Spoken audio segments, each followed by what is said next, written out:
One of my favourite stories about the mad and crazy world of the fitness industry is when one of my trainer's ex-girlfriends contacted him. She's a couple of weeks out from some kind of, let's call it bodybuilding contest. It would have been one of those WBFF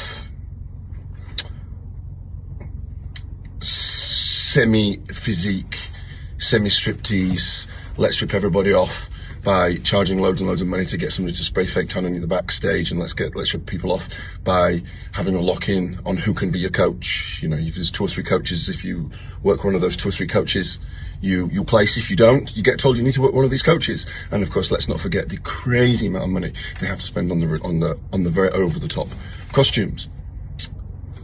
And this lady called up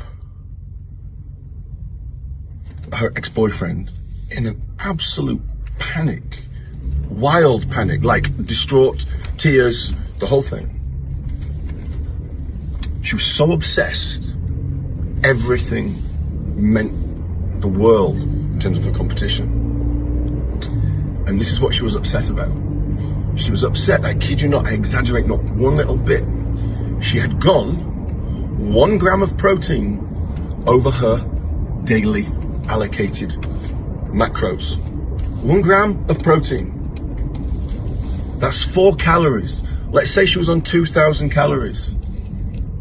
The percentage of that is incredible. If you overeat by 4 calories, well, your metabolism will speed up to take it into account. The idea that 4 calories or even 40 calories is going to make a difference is insane.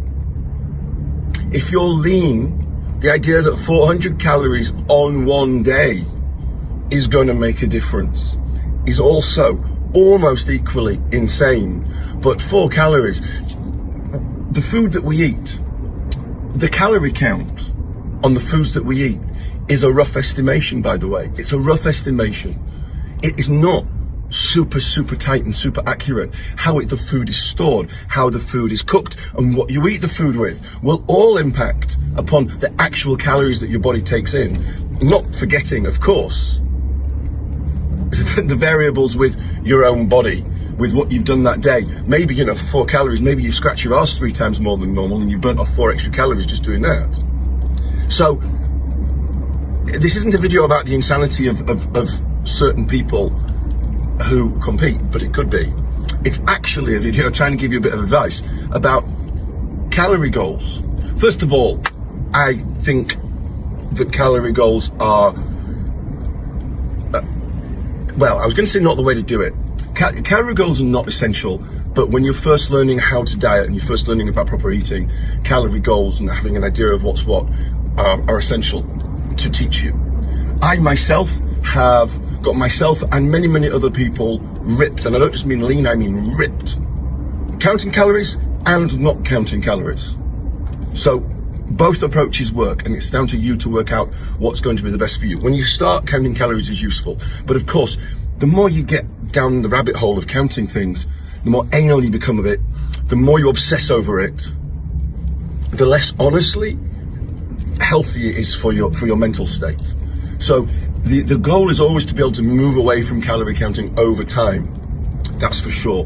But here is the thing, if you are going to count calories, count them on a weekly basis, don't count them on a daily basis. Weekly is good enough. Daily, like I said, scratch your ass a few extra times and it throws things out of balance. If you have a weekly, you can have a bad day and not freak out. If you have a daily, what do you do when you screw it up? And if you have a daily and you undereat, what do? You can't make it up the next day, but you can make it up a little bit the next day.